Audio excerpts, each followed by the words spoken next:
So, we're all having a dream right now. But what kind of dream is you having within this dream? Because you better believe it. You're inside of a dream right now. You're watching this video. It's all a dream, baby. It's all a dream. Now, in what context do I mean this is a dream by? Okay, that's a good question. It's a dream from the sense of what you are experiencing in your reality. You're hallucinating that in your mind first before it's becoming conscious reality. So everything in front of you, before you actually experience it, you actually have consciously already hallucinated it within your mind. You've already been thinking and feeling about it before you've even walked there.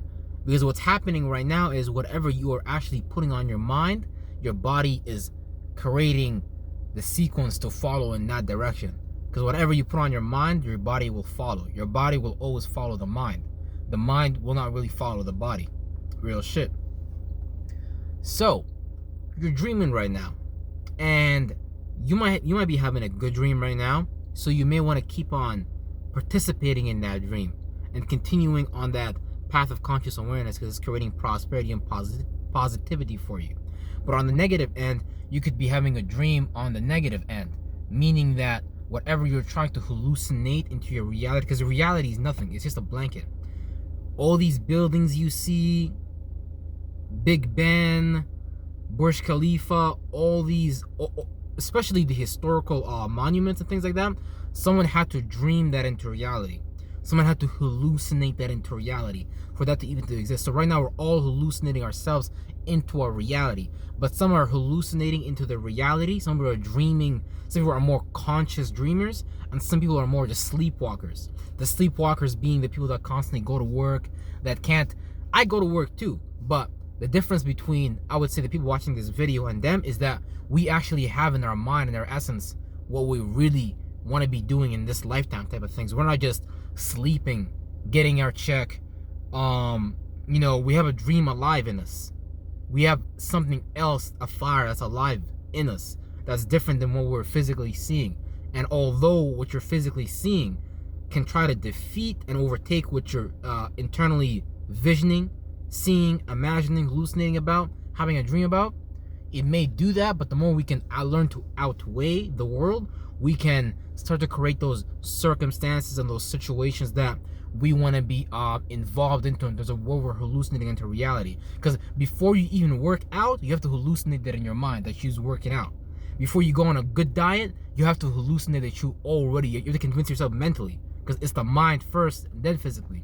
Because if you're gonna fight someone, then the fight should already be decided in your mind, so you can create that outcome. Now, it doesn't mean being a fool and being naive and expecting it to come randomly and not taking responsibility for how that creation, how that order is going to come about from the chaos. No, that's being irresponsible. Being a responsible spirit would just be like looking at what you want to create, seeing how the world is ordered, patterned, checked in front of you, and you seeing how your imagination, your mentality can zigzag through these holes, these sewer systems, these fucked up environments that they create for us to start hallucinating and experiencing what we actually want to experience. Because some people want to experience a form of a relationship that they can't experience due to being in a geographical location that's run under by religion, laws, and systems and rules. There's men right now in Saudi Arabia that want to experience something else from a woman or from their relationship, other than what Islam has shown them, other than what they have been accustomed to. But because that's what they're up against as a system versus their internal little fire, their internal little feelings that they want to see play out in the outer world, they're going to be up against that. So we're all up against some kind of Lord, some kind of law, some kind of God, if you want to put it that way. Because a God is nothing but a mentality that you see play out outside of you. Same thing as a demon. So when we start to see the world play out against us, a lot of the times we may put these things back. We're like, okay, these things are not accepted. These things don't want to be seen. Let me just conform to the pattern of the world. And God did not put us here to conform to the pattern of the damn world. We make the pattern conform to us, God damn it. Because whenever you are going to experience a situation on the positive end of yourself, it's always going to be when that environment conforms to you. You know what I mean? You be lord over that situation that keeps getting you mentally fucked up. You be dealing with that man in your life that's always getting you fucked up. You create order from that bullshit. Because if you can't even run the people in your life, in your circle, if you can't run the people that you're around, then you're not even qualified to like run an organization or actually run the government or even run the shadow government, which actually runs the spiritual side of the world. So what I'm saying right now is spiritual information. So they want to control the flow of that. That's why they create things like religion, theology, things like that, because they want to control how these things flow. And they want to make sure that you're getting the informing of spirituality from their families, from their businesses, from their preachers, from their pastors, the people that run and accept their order, their way of doing things. You see what I'm saying? But a lot of the times that very order stops us from manifesting what we want. So that what we want end up creating chaos, end up creating hell for ourselves, because we don't know how to bring it about in front of the world we see today. So although it's difficult, God will never, ever, even you will never give yourself a situation or a circumstance that you cannot handle. You'll always give yourself a situation or a circumstance. Your whole creation of being right here, right now, whatever you're dealing with, whatever is trying to outweigh you in the world, whatever is preventing you from hallucinating in or dreaming what you want to dream and think and feel about, you put that there on a percentage level because you're climbing in stages. God will never give you something that you cannot handle. Period. Everything that you have in your life right now, you can handle 100%. And when you handle that, then God's gonna be ready to give you the next level, the next level, the next thing for you to see.